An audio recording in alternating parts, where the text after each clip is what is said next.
ఎవరైనా మీ మీద నిందలు వేస్తే మోహన్వాణి తెలుగు పోడ్కాస్ట్ శ్రోతలకి హృదయపూర్వక ధన్యవాదాలు.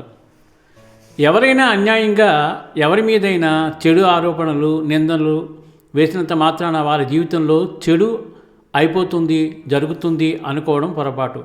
నిందలు వేసిన వారిని కూడా మనం వారిని ఏమీ చేయనవసరం లేదు.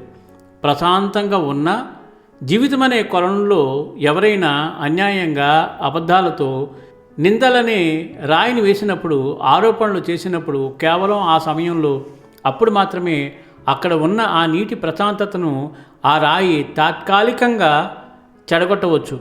కానీ కాసేపు తర్వాత నీరు తేరుకుని నిర్మలంగా శుభ్రంగా స్వచ్ఛంగా ప్రశాంతంగా కనబడుతుంది ఉంటుంది కూడా. కానీ నిందలు వేసిన వారు అందరి దృష్టిలో మనస్సులో ఆ రాయిలా ఆ నీటి కొలంలో శాశ్వతంగా ఎప్పటికీ అడుగునే ఉండిపోతారు. అందుకే మీరు ఎవరిపైనా అనవసరంగా లేనిపోని ఆరోపణలు నిందలు వేయడానికి ఇష్టపడకండి. మంచిది కూడా కాదని గ్రహించండి. సర్వం శ్రీకృష్ణార్పణమస్తు. సర్వేజనా సుఖినో భవంతు. లోకా సమస్త సుఖినో భవంతు. ధన్యవాదాలు. స్వస్తి.